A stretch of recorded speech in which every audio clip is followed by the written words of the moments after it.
Hello students, welcome back to your favourite channel Magnet Brains. I am Gauri Jadhav, your commerce educator. Students, आज हम करने वाले हैं quick revision of your chapter number 4, that is planning.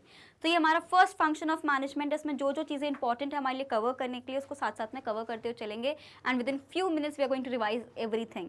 तो students, as you all know कि magnet brains एक ऐसा channel है जो आपको प्रोवाइड करता है high quality education, that too free of cost. We talk about CBSE, we cover classes from kindergarten to class 12 and we also have Hindi medium channel जहाँ पे हम कवर करते हैं आप सभी के लिए क्लासेस 6 से लेकर क्लास 12 तक। वहाँ पे जो डिफरेंट स्टेट बोर्ड्स को हम फॉलो करते हैं वो है हमारे पास MP board, UP board, Delhi board, Bihar board and Rajasthan board. And apart from these board classes we also provide e notes and e books. उसकी जो लिंक है आपको बिल्कुल डिस्क्रिप्शन बॉक्स में देखने को मिल जाएगी, तो आप कभी भी जाके देख सकते हैं। So let's start with the session, we have lot to cover, right. So planning, what is the meaning of planning? Planning futuristic होती है कि पहले की प्लानिंग करते हो, जो हो गया सो हो गया, उसका कुछ नहीं किया जा सकता। जो आपने नहीं पढ़ा उसको छोड़ दीजिए, अब बोर्ड एग्जामिनेशन आने वाला, जितना अच्छा आप कर सकते हैं अपना बेस्ट दीजिए। Planning, right. सो प्लानिंग हमेशा फ्यूचरिस्टिक होता है। You can not do something जो ऑलरेडी हो चुका है। We can not do about anything, means you can not do anything about it, right. So basically जब हम लोग बात करते हैं प्लानिंग की, प्लानिंग हमारा फ्यूचरिस्टिक होता है, फ्यूचर के लिए होता है। जो चीज़ हो चुकी है उसका कुछ नहीं किया जा सकता। सो प्लानिंग क्या होता है? We are deciding in advance what to do, how to do and who will do it for you, right. So planning एक तरीके से ब्रिज कर देता है गैप को कि अभी हम कहाँ हैं और हम कहाँ जाना चाहते हैं, राइट। सो प्लानिंग का मतलब क्या होता है? We are thinking in advance what to do, how to do, और उसको किस तरीके से हमें कराना है। Now, so planning is the process of setting goals and objectives, formulating alternative course of action, and finally deciding an appropriate action from the various available alternatives. All this is done for the specific period of a time. ये जो definition है ये basically process ही बता रहा है planning का। आप simple वाली याद रख लीजिए, planning is basically deciding in advance what to do, how to do, who will do it for you, and it bridges the gap between where we are and where we want to reach. ये आप simple सा definition लिख लेना। Next है मेरे पास जो बहुत important है कि हमारी की टर्मोलॉजीज क्या है प्लानिंग के लिए, या सबसे पहले प्लानिंग क्यों की जाती है? ताकि हम लोग एक पर्टिकुलर ऑब्जेक्टिव को सेट कर पाएँ।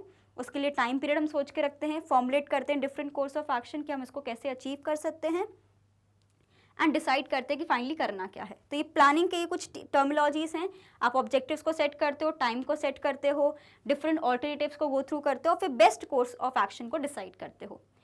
अब यहाँ पे जो मेरे पास बहुत इंपॉर्टेंट है फीचर्स। देखो, जो कैरेक्टरिस्टिक्स ऑफ फीचर्स पढ़ते हो ना, इसी के आगे थोड़ा सा हेल्प, वी शुड या ऐसे टाइप के कुछ वर्ड्स यूज कर दोगे ना तो वो आपके इंपॉर्टेंस ही बन जाते हैं।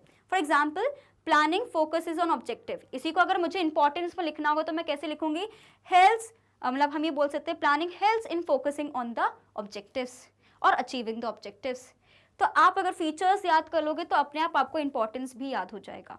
तो सबसे पहले प्लानिंग का फंक्शन क्या है?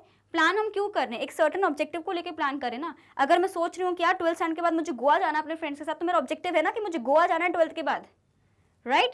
सो ऑब्जेक्टिव का मतलब क्या होता है? एक सर्टेन एम जो आपने सेट करके रखा है एंड आप पूरी प्लानिंग उसी के लिए ही कर रहे हो। आप पढ़ भी इसलिए रहे हो कि बाद में जाके मैं खूब घूमूंगी, बस ये 1 महीना में पढ़ लूँ, फिर तो मैं 2 महीने तक किताब को हाथ नहीं लगाऊंगी, मैं इधर घूमूंगी, मैं उधर घूमूंगी, right. So basically planning focus करता है एक पर्टिकुलर ऑब्जेक्टिव पे। नेक्स्ट है हमारे पास, it is stepping stone, means it provides you direction. Planning provides you direction कि आपको किस डायरेक्शन में जाना है, right. So let's move on to the next one. Pervasiveness का मतलब होता है something which is universal, which is use everywhere. So planning आपको हर जगह यूज पड़ती है। अगर आप चीटिंग करने का भी प्लान कर रहे हो तो उसमें ही प्लानिंग लग रही है, लेकिन करना नहीं चाहिए आपको, बहुत रिपोर्कशंस होते हैं उसके। अगर आप अच्छा मार्क्स लाने की कोशिश कर रहे हो तो उसके लिए भी प्लानिंग चाहिए। सो प्लानिंग आपको हर चीज़ के लिए नीडेड रहती है। For each and every activity you will have to plan, right. Next क्या है? कंटिन्यूटी, कंटिन्यूस इन नेचर है। ऐसा नहीं कि आज प्लान कर लिया फिर अपन भूल गए, जो अधिकतर आप 12th में भूल गए होंगे। आपने शुरुआत में बोला होगा हम ये पढ़ लेंगे, हम वो पढ़ लेंगे, रोज़ पढ़ेंगे, फिर आप बस कुछ नहीं कर पाए, तो कंटिन्यूटी नहीं थी। तब वापस हम लास्ट मोमेंट पे आके कर रहे हैं revision, right. So basically continuous का मतलब ये होता है कि जो भी प्लानिंग आप कर रहे हो वो कंटिन्यूस नेचर पे होनी चाहिए, रेगुलर बेसिस पे होनी चाहिए। चॉइस मेकिंग, प्लानिंग एक तरीके से ऑफकोर्स विल हेल्प यू कि आपको बेस्ट एक्शन चूज करना है कि इतने सारे ऑप्शंस में से कौन से पे मुझे फोकस करना है। नेक्स्ट है फ्यूचरिस्टिक होता है प्लानिंग, जो हो चुका है उसका कुछ नहीं किया जा सकता, हमेशा फ्यूचर के लिए प्लानिंग करते हो आप, है ना।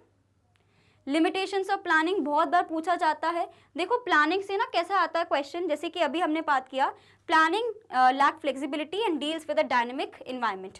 ये सपोज मेरे पास एक दिया है, ये आपको बोल देंगे एक्सप्लेन। 3-4 पॉइंट दे दिए, 2-2 मार्क्स के आपको एक्सप्लेन करने पड़ेंगे, मतलब आपको ये लिखा रहेगा and you will have to explain the whole scenario. So सबसे पहले प्लानिंग रिजिडिटी लेके आता है। कैसे लेके आता है रिजिडिटी? क्योंकि जब हम लोग प्लान करते हैं ना तो हम लोग सब सोच रहे थे कि ऐसा होगा, ये वैसा होगा, तो सडनली आप इतना चेंजेस नहीं कर सकते प्लान में, तो रिजिडिटी है। अब क्योंकि रिजिडिटी है, फ्लेक्सिबिलिटी नहीं है, तो डायनेमिक एनवायरनमेंट में कई बार वर्क करता है, कई बार वर्क नहीं करता है। नेक्स्ट क्या है? क्रिएटिविटी रिड्यूस कर देता है।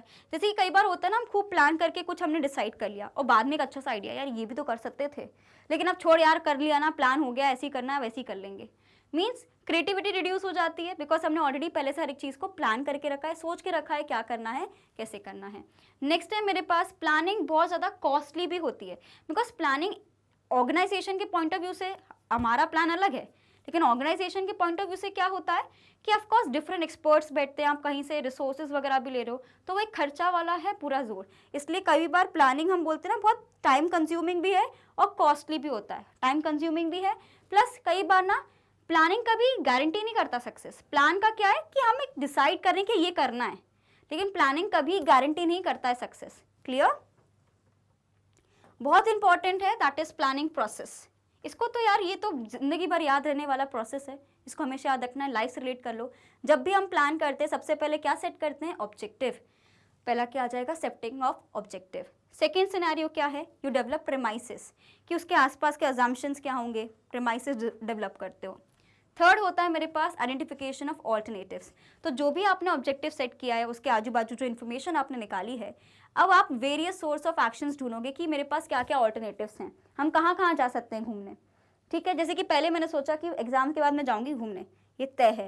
मैंने डेवलप किए प्रेमाइसिस कि ठीक है यहाँ नहीं जा सकते, वहाँ नहीं जा सकते, ठीक है इस ड्यूरेशन में चलेंगे, इस टाइम पे CUET वगैरह सब हो गया तो ये ड्यूरेशन खाली रहेगा, अपन यहाँ वाले टाइम पे जाएंगे, डिसाइड हो गया।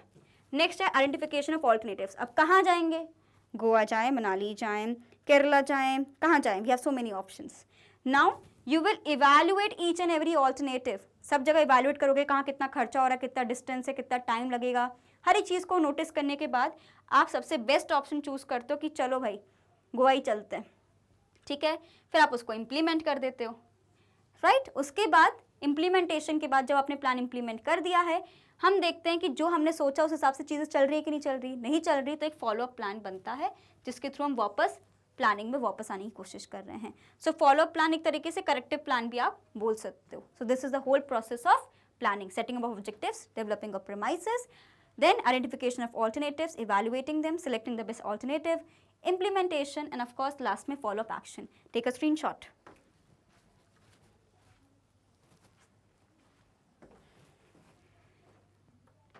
Clear?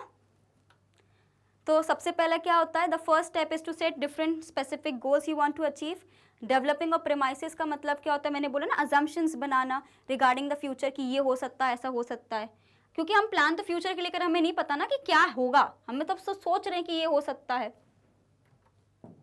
देन डिफरेंट ऑल्टरनेटिव्स को मैं गो थ्रू करूंगी, उसमें से इवैल्यूएट करूंगी, सबके पॉजिटिव नेगेटिव पॉइंट्स को देखूंगी, फिर बेस्ट ऑल्टरनेटिव को चूज करूंगी, उसको इम्प्लीमेंट करूंगी, प्रैक्टिकल लाइफ में उसको इम्प्लीमेंट करूंगी प्रैक्टिकली, एंड फॉलोअप एक्शन होगा कि अगर मैंने प्लान को इम्प्लीमेंट कर दिया, एक फॉलोअप एक्शन बनाया जाता है रिक्वायर्ड टू इंश्योर कि जो भी मैंने ऑब्जेक्टिव्स बनाए तो उस हिसाब से प्लानिंग हुई कि नहीं हुई।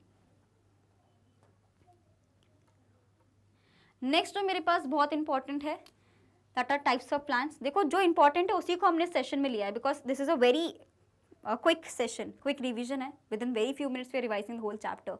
चैप्टर्स को पढ़ाने में 1-2 हफ्ते लगते हैं, उसको अगर हम with in few minutes cover कर रहे हैं तो ऑफकोर्स मेन चीज़ों को ही कवर करेंगे। Policies, strategies, procedures, method, different types of plan. इसमें आपको ऑब्जेक्टिव भी मिलेगा, रूल्स ही मिलेंगे, वो तो फिर भी सेल्फ एक्सप्लेनेटरी हैं। सबसे ज़्यादा कन्फ्यूजन किसी भी स्टूडेंट को होता है तो वो होता है पॉलिसीज़ क्या हैं, स्ट्रैटेजीज़ क्या हैं, प्रोसीजर्स क्या होते हैं और मेथड्स क्या होते हैं। इसमें प्रोसीजर और मेथड तो सेम ही लगता है। देखो पॉलिसी क्या होता है ना, एक जनरल स्टेटमेंट्स होते हैं। पॉलिसीज़ एक जनरल स्टेटमेंट्स होते हैं, ठीक है, efforts of individuals in order to achieve the defined objectives. तो एक तरीके से हमने बोला ना कि हमारी पॉलिसी है कि नो वर्किंग आफ्टर 7, तो हम ये क्यों कर रहे हैं? ताकि कोई भी इंसान ओवरलोड ना फील करे, उसको ये ना लगे कि मेरा टॉक्सिक एनवायरनमेंट है। वी वांट कि जो भी उसका वर्क है वो प्रॉपर चैनलाइज हो, उसको पता है कि 7 बजे तक मेरा ड्यूरेशन है, उसके बाद हम जा सकते हैं, तो 7 बजे तक मुझे अपना पूरा काम कंप्लीट करना ही पड़ेगा। तो आपने यहाँ पे पॉलिसी बनाई है एक जनरल गाइडलाइंस की तरह। स्ट्रैटेजी एक कॉम्प्रिहेंसिव प्लान होता है, ठीक है, एक प्लान होता है, ओवरऑल प्लान होता है किसी चीज को अचीव करने के लिए। सो ये कंटिन्यूस इन नेचर होता है to business to accomplish the desired goals. So we want कि एक प्रॉपर प्लानिंग, एक proper overall planning to achieve a certain objective, ठीक है। प्रोसीजर्स की बात करें, प्रोसीजर का मतलब होता है स्टेप बाय स्टेप। लैब में प्रोसीजर्स होते हैं सिस्टमैटिक, पहले ये केमिकल डलेगा, फिर ये केमिकल डलेगा, 5 मिनट रुकेगा, उसका कलर चेंज होगा, फिर ये केमिकल डलेगा। मतलब आपने एक प्रोसीजर बना रखा है, तो पूरा रिजिडिटी आपको वही फॉलो करना है, उसके अलावा आप कुछ फॉलो नहीं करोगे नहीं तो गड़बड़ हो जाएगी। तो प्रोसीजर बहुत ज़्यादा रिजिड होता है। वहीं पे मेथड्स क्या होता है, मेथड्स क्या होता है, जो प्रोसीजर हमने बनाया है उसको अचीव करने के तरीके। अब ये बिल्कुल फ्लेक्सिबल हो सकता है। तो मेरा जो स्ट्रैटेजीज है वो भी फ्लेक्सिबल है, जो मेरे पॉलिसीज़ हैं वो फ्लेक्सिबल इतने नहीं है पर फिर भी फ्लेक्सिबल हैं। मेथड्स पूरे फ्लेक्सिबल हैं, लेकिन जो मेरा प्रोसीजर होता है वो बहुत रिजिड होता है। Clear? Take a screenshot. Done.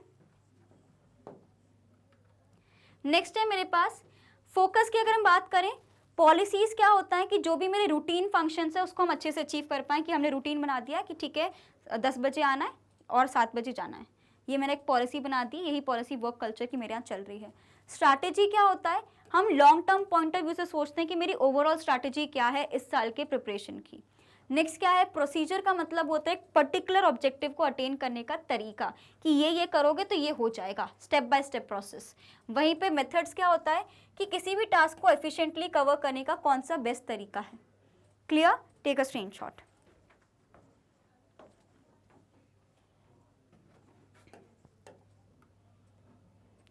अब नेक्स्ट है मेरे पास rule, objectives, programme and budget. Rule का मतलब अगेन स्टूडेंट्स, रूल रिजिड और परमानेंट रहता है। जैसे कि मैंने लिख दिया no smoking zone, no smoking zone, ये क्या है, एक रूल है। आप इसको ब्रेक करोगे, रेपरकशंस आपको झेलने पड़ेंगे, फाइन आपको भरना पड़ेगा। तो ये बहुत ज़्यादा रिजिड रहते हैं। ऑब्जेक्टिव्स क्या होते हैं, ये ओवरऑल ऑब्जेक्टिव्स होते हैं जो अचीव के लिए हम लोग पूरी प्लानिंग कर रहे हैं, है ना। ये कहीं ना कहीं हम बैलेंस बोल सकते हैं, थोड़े बहुत ऑब्जेक्टिव चेंज भी हो सकते हैं क्योंकि। तो ये जनरल और ब्रॉडर इश्यूज को डील करते हैं। प्रोग्राम का मतलब क्या होता है, what is the meaning of program, ये स्टेटमेंट्स होते हैं जो पूरा का पूरा एक्टिविटी, जो इटनरी नहीं बनती एक्टिविटीज़ की कि अभी ये होगा अभी ये होगा, तो प्रोग्राम इवेंट्स के लिए लेके हम बोल सकते हैं। एंड बजटिंग आप सभी को पता है एक फाइनेंशियल स्टेटमेंट की तरह है, जहाँ पे हम अपना न्यूमेरिकल डेटा को लिख रहे हैं कि इतना मेरा लिमिट है फाइनेंस का। Clear? Take a screenshot. Okay,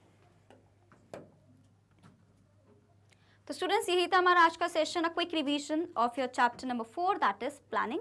आपको कोई भी कंफ्यूजन आप मुझसे बिल्कुल कमेंट सेक्शन में पूछ सकते हैं। तो students as you all know कि मैग्नेट ब्रेन्स एक ऐसा चैनल है जो आपको प्रोवाइड करता है high quality education that too free of cost. We talk about CBSE, we cover classes from kindergarten to class 12th and we also have a Hindi medium channel जहाँ पे हम कवर करते हैं आप सभी के लिए क्लासेस 6 से लेकर क्लास 12 तक।